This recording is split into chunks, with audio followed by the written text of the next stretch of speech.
Hola amigos, bienvenidos a este séptimo capítulo del curso de habilidades de comunicación de CMC Capacitación y Competencias. Y en esta ocasión nos referiremos a el concepto de gestión de conflictos y a la mediación. Para esto les sugiero tener a mano el texto que acompaña este capítulo porque fundamentalmente analizaremos los contenidos que ahí se expresan y explicaremos estos conceptos en función principalmente de los dos gráficos contenidos en el material que ustedes tienen consigo. En primer lugar, hablar del concepto de gestión de conflictos es entrar en un campo donde las definiciones no concuerdan en general y donde a menudo se ocupa un término en inglés, conflict resolution, para referirnos a distintos elementos que en sí podríamos entender como la misma cosa. Hay una definición clásica del autor Jeon que dice que no hay una definición previa y precisa del concepto de gestión y resolución de conflictos. El concepto de gestión de conflictos se va a tratar fundamentalmente desde la perspectiva de la intervención. Sea o no resolución de conflictos, lo que nos interesa es qué hacer en situaciones concretas desde el punto de vista de quien es llamado sin hallarse involucrado en el mismo, es decir, quien es un tercero interviniente para manejar ese conflicto. Ahora, las habilidades que se adquieren en el campo de la resolución de conflictos indudablemente también generan un efecto positivo en la perspectiva de cómo manejar más eficientemente los conflictos en los cuales cada uno de nosotros se haya implicado. El continuo de la generación de conflictos, ¿cierto? Eh, Tiene que ver con los distintos elementos y con las distintas etapas en las cuales se puede digregar el desarrollo de un conflicto y en función de las cuales se pueden establecer distintas formas o estrategias de solución y en las cuales va a ser más o menos eficaz la intervención de un tercero. La Organización de las Naciones Unidas reconoce hasta 19 figuras distintas de intervención en resolución de conflictos, aun cuando habitualmente se consideran mucho menos o se considera un modelo mucho más reducido para poder analizar el contexto general de resolución de conflictos. Vamos a ir aquí al primer gráfico que acompaña este texto y que está titulado Continuo de métodos de gestión de conflictos, y ustedes van a ver en este gráfico una línea inferior en donde se plantean dos conceptos gruesos: la incidencia de la relación de poder y un continuo creciente de aumento de la coerción y probabilidad de un resultado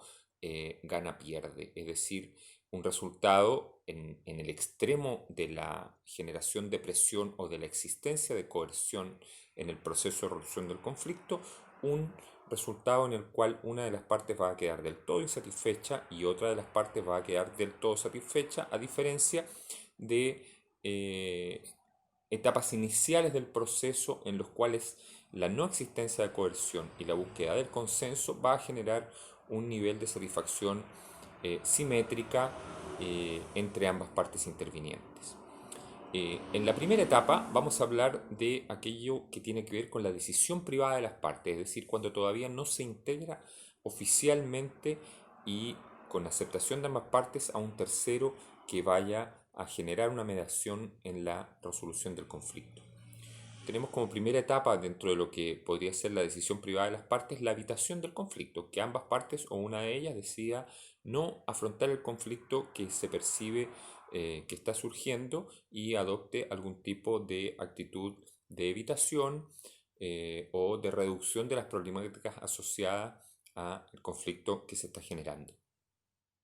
Tenemos también como una siguiente etapa el establecimiento de una discusión informal en búsqueda de la resolución del problema, es decir, que en base a la conversación, en base al establecer puntos de vista por ambas partes, se logre llegar prematuramente a la solución del conflicto.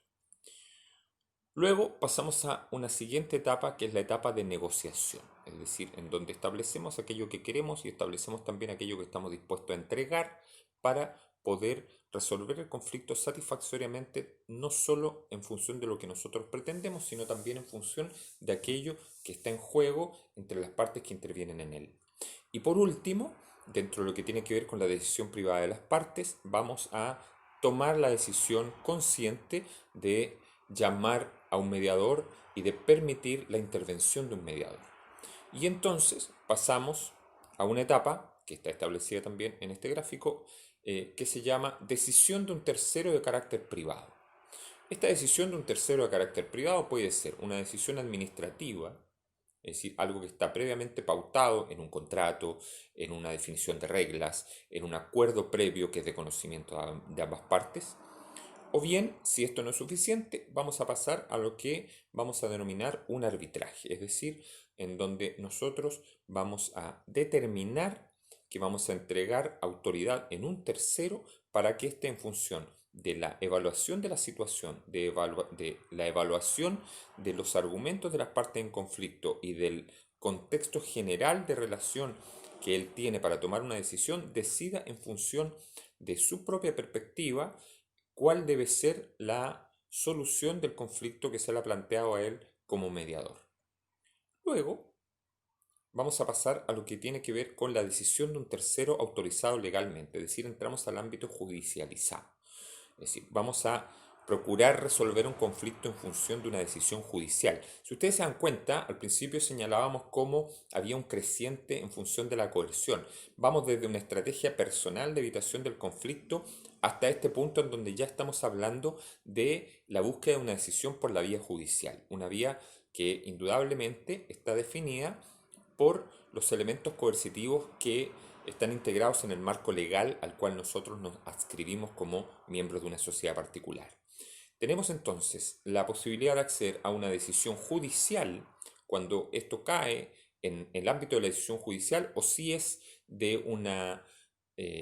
implicancia mayor y escapa al ámbito judicial, vamos a entrar al ámbito legislativo, es decir, que la solución de un conflicto particular sea de tal volumen de envergadura entre dos partes que requiera una adecuación legislativa y por lo tanto la discusión, en el caso de una sociedad como la chilena, va a pasar por el establecimiento de leyes por parte del Congreso que van a permitir dirimir los elementos en conflicto entre estas partes.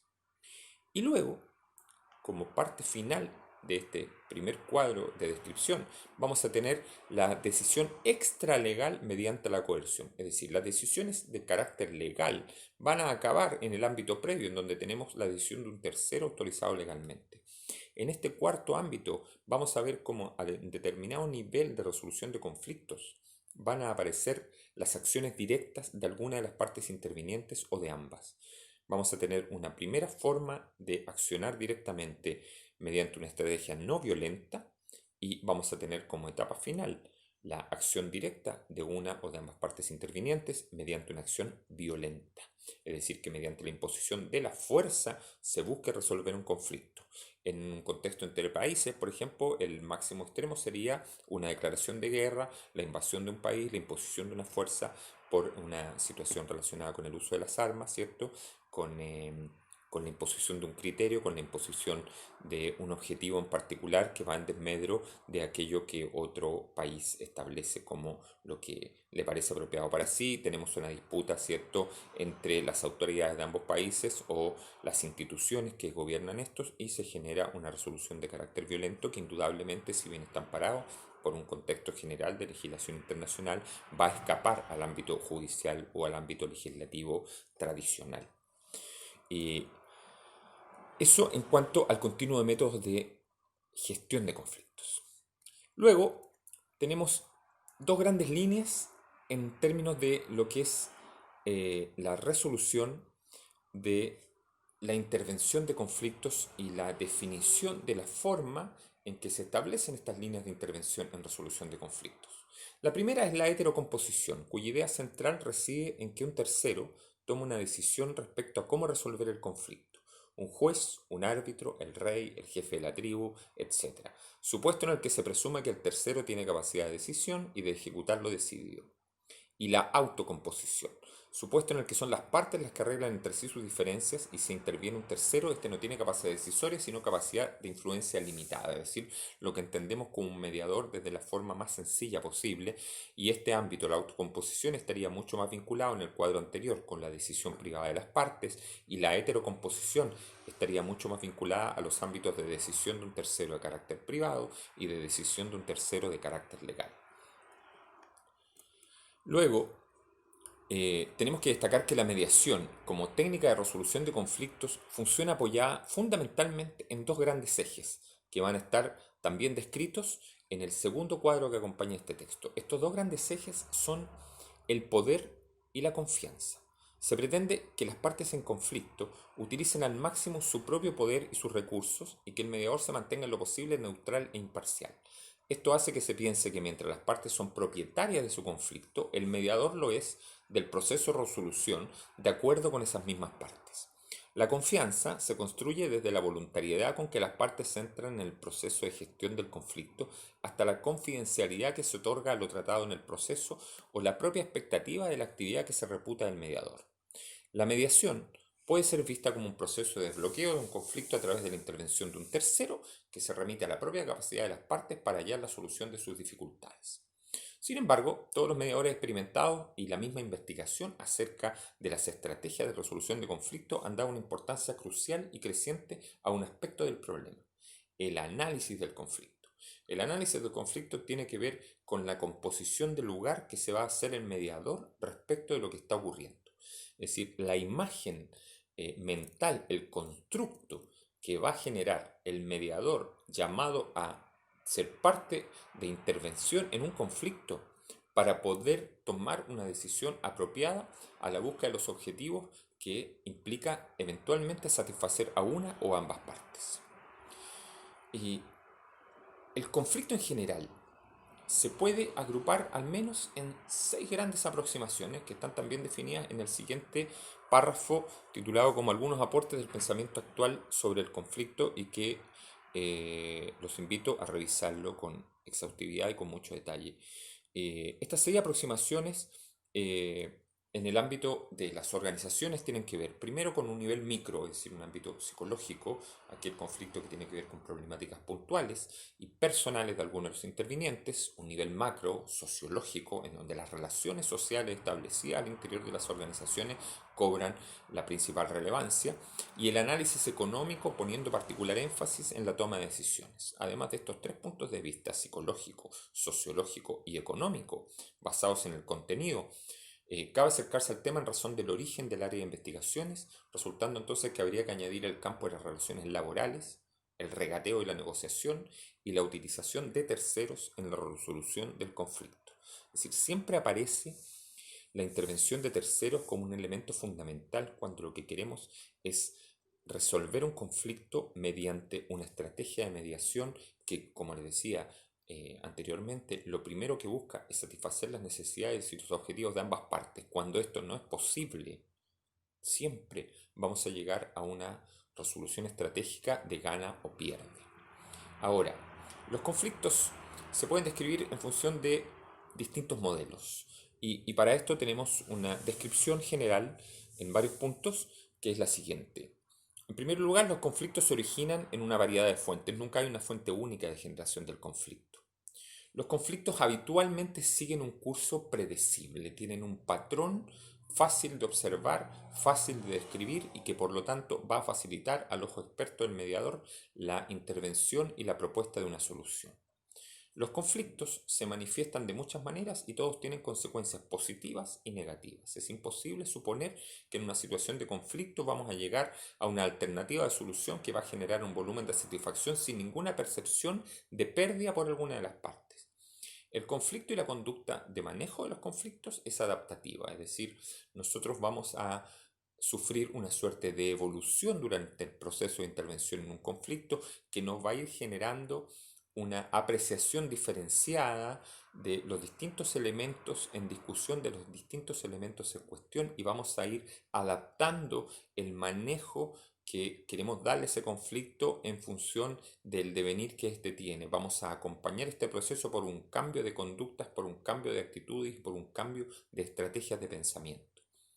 El conflicto se puede manejar mejor respecto a sus consecuencias que a sus causas. Muchas veces la causa original del conflicto tiene poca importancia. Va a tener mucho más que ver la consecuencia del mismo y el cómo nosotros, en función de la percepción de las consecuencias, logramos minimizar el impacto negativo de estas en las partes intervinientes y nos enfocamos en la obtención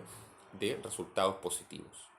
La conducta colaborativa es fuertemente deseable como forma de manejar y resolver un conflicto. La dinámica del conflicto puede y debe ser analizada aparte de la dinámica de su resolución. Los procesos interpersonales y de grupos pequeños deben ser examinados aparte de las variables ambientales y sociales. Y por último, se pueden generalizar rápidamente lecciones aprendidas de la dinámica de los modelos de conflicto y su resolución para aplicarlos a distintos actores, tópicos y contextos. Es decir,